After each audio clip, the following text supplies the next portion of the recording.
তাকে প্রশ্ন করা হয়েছিল একজন মুক্তিযোদ্ধার সন্তান আরেকজন রাজাকারের সন্তান। মুক্তিযোদ্ধা করা বাদে অনেকে মুক্তিযোদ্ধা অনেকভাবে হেল্প করছে। তারা মুক্তিযোদ্ধা না হলে সবাই রাজাকার হয়ে যায় না, জেনারেল অনেকে আছে।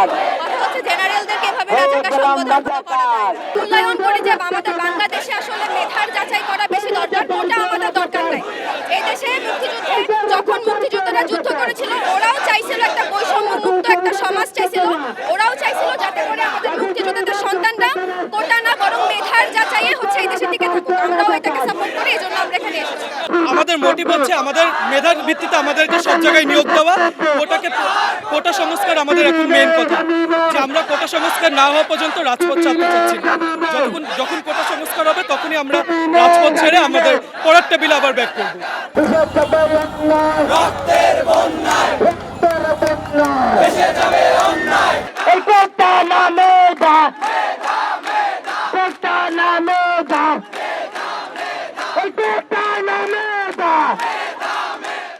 এক লক্ষ 31,000 গেজেটেড মুক্তিযোদ্ধার বাইরে যে 30 লক্ষ মুক্তিযোদ্ধা ছিল তাদের কিন্তু কোনো এখন পর্যন্ত কোনো গেজেটেড কোনো নথি নেই। এবং এই যে বাকি যে 44% রাখা হয়েছে এর মধ্যে অনেক শহীদের সন্তানও আছেন। উনি কোন যুক্তিতে বলেন যে রাজাকারের কথা? আমাদের যে যৌক্তিক দাবি ছিল কোটা সংস্কার আন্দোলনের, সেইটাতে একাত্মতা জানিয়ে আমরা ঢাকা মেডিকেল কলেজের পক্ষ থেকে চলে এসেছি। আমাদের সাধারণ শিক্ষার্থী, আমাদের যে সকল ভলান্টিয়ার ভাইরা আছেন অনুগ্রহপূর্বক সবদিকের রাস্তাগুলোকে এক করে দেবেন। আমাদের যে সকল ভলান্টিয়ার ভাইরা আছেন অনুগ্রহপূর্বক আশেপাশে আসুন, অতি দ্রুত সময়ের মধ্যে রাজু ভাস্কর্যের পাদদেশে চলে আসুন।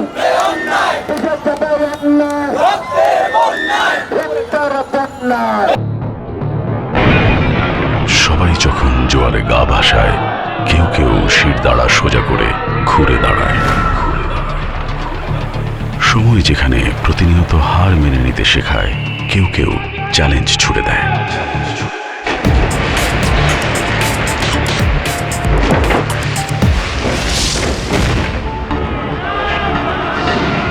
পক্ষপাতের ভিড়ে আজ থেকে কোনো পক্ষ নয়, খবর হবে নিরপেক্ষ।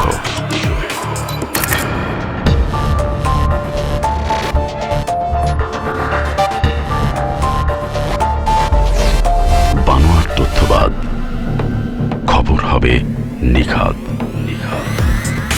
ভেঙে গুজবের শিক, খবর হবে নির্ভীক। এলো মুক্ত চিন্তার স্বাধীন দৈনিক খবরের কাগজ। এখন খবর হবে নিখাত, নির্ভীক, নিরপেক্ষ।